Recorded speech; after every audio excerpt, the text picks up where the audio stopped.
Saya selalu katakan begini, kalaulah seandainya agama Kristen itu yang benar, dengan tokohnya adalah Yesus, kemudian umat Kristen masuk ke dalam sorga, insya Allah umat Islam juga akan ikut masuk ke dalam sorga. Kenapa? Karena kita beriman kepada Yesus. Tetapi kalau Islamlah yang benar, dengan tokoh kita Nabi Muhammad yang juga mengimani nabi-nabi yang terdahulu, kemudian saudara kita umat Kristiani tidak beriman kepada kerasulan Muhammad, mohon maaf, terpaksalah saudara kita masuk neraka kalau kita masuk surga.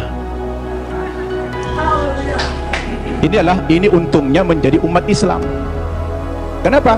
Karena apa yang mereka imani kita imani juga, tetapi apa yang kita imani mereka tidak imani. Itulah perbedaan yang mendasar antara kita dengan umat Kristiani. Hanya persepsi tentang Nabi Isa, dia Tuhan atau Nabi. Berdasarkan ayat-ayat Alkitab yang sudah dipaparkan begitu banyak oleh Ustadz Insan Moko kita tadi, ternyata ratusan ayat yang kontradiksi. Ada yang mengatakan Nabi Isa itu Tuhan, ada yang mengatakan dia Nabi. Oleh karena itu, saya ingin mengajak antum semua untuk merenung. Ketika kita berbicara Yesus itu Nabi atau Tuhan, apa yang menjadi parameter kita? Siapa yang paling punya otoritas membicarakan tokoh ini, Tuhan atau Nabi? Menurut hemat saya, yang paling punya otoritas bukan pribadi-pribadi, bukan manusia, bukan pendeta, bukan ustadz, tetapi yang paling punya otoritas membicarakan tokoh ini mestinya adalah sumber agama itu sendiri, yaitu Alkitab atau Al-Quran. Betul tidak? Harus sumber agamanya itu yang menjadi tolok ukur. Sekarang kita pertanyakan, dari dua kitab suci ini, Al-Quran maupun Alkitab, yang mana yang memenuhi kriteria sebagai sebuah kitab suci? Nah, ini perlu kita uji. Ini perlu kita uji. Kita capek bicara ngalur ngidul, mengangkat dalil-dalil. Kalau dalil itu tidak representatif, tidak rasional, saya pikir juga percuma. Sekarang kita harus bicara dari dua kitab suci ini. Kenapa dikatakan dia kitab suci? Coba Bapak Ibu saya tanya, ada buku? Coba ada buku? Coba buku. Ya, itu ya, taruh, pinjam dulu. Ya. Bapak Ibu saya tanya, ini kata lainnya apa? Kitab suci. Oke. Ini apa namanya? Buku. Buku kan? Bapak Ibu saya tanya, ini sama ini bahan bakunya sama tidak? Sama-sama apa? Sama-sama kertas. Kenapa dalam penamaan jadi beda? Yang ini dikatakan kitab suci, yang ini dikatakan buku. Kenapa jadi beda namanya? Padahal bahan bakunya sama-sama kertas. Yang membedakan apanya? Ternyata yang membedakan kontennya, isinya. Dia dikatakan kitab suci karena memuat firman-firman Tuhan Zat yang Maha Suci. Kenapa dikatakan ini buku? Karena dia adalah buatan manusia, dan manusia tidak ada yang suci. Betul tidak? Sekarang mari kita uji. Kalau kita sepakat apa yang membedakan buku dengan kitab suci adalah terletak pada kontennya. Kalau kitab suci itu adalah memuat firman-firman Tuhan, ketika kita uji Bapak Ibu, 5 kriteria minimal kalau kita ingin menguji apakah kitab suci itu benar apa tidak. Yang pertama, sebuah kitab suci itu akan dikatakan benar apabila dia murni datang dari Allah, 100% datang dari Allah, dan tidak ada intervensi manusia di dalam kitab suci itu dalam bentuk kontennya, setinggi apapun otoritas manusia itu. Betul tidak? Termasuk di dalam Nabi. Makanya kalau kita baca Al-Quran, ini 100% firman Tuhan, tidak ada perkataan Nabi Muhammad di sini. Perkataan Nabi Muhammad dimuat dalam hadis namanya. Tidak ada satu ayat pun di sini sumbangan Nabi Muhammad dalam bentuk isi.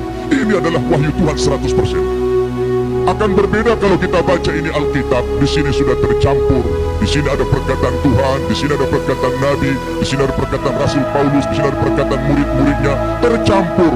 Lalu di mana letak kesuciannya yang dikatakan kriteria kitab suci itu murni datang dari Tuhan?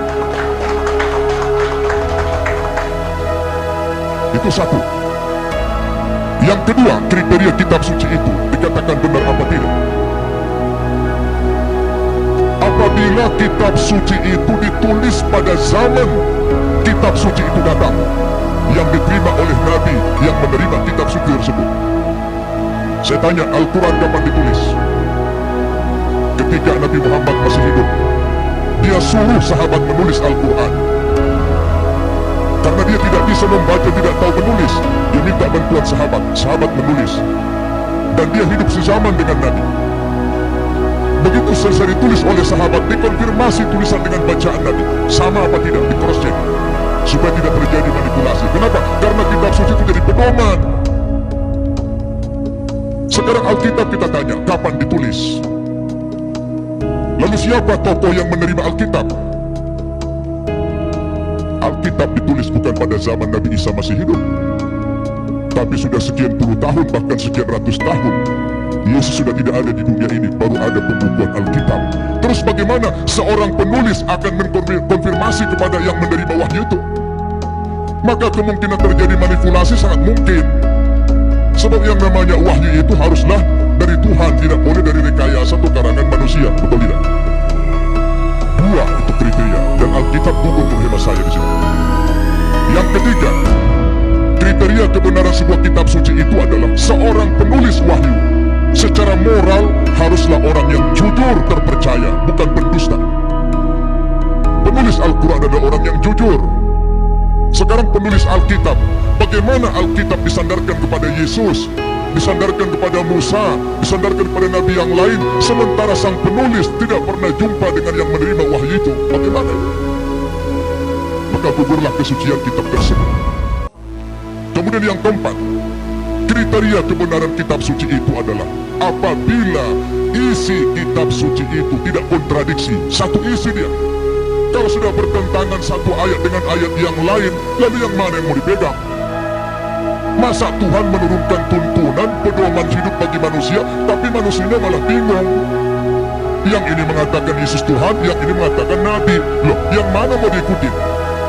Ternyata kalau kita baca Alkitab sendiri, tidak pernah kata-kata dari Yesus yang muncul pengakuan bahwa dia adalah Tuhan. Kalau kita baca dalam Injil Markus pasal 12 ayat 28 dan 29, ternyata Yesus sendiri mengatakan Tuhan itu adalah Allah yang Esa. Itu ada dalam Alkitab yang sudah dibaca oleh Pak Insan tadi. Lalu siapa yang mengatakan Yesus Tuhan? Itu Paulus ternyata. Yang mengatakan dia Tuhan itu Paulus, bukan Yesus.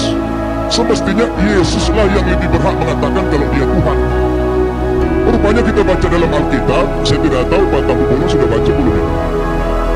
Ya, kalau kita baca dalam Alkitab, ternyata yang mengatakan dia Tuhan itu adalah Paulus. Dalilnya di mana? Dalam Kisah Para Rasul pasal 2 ayat 36. Ya, Kisah Para Rasul pasal 2 36. Apa kata Paulus?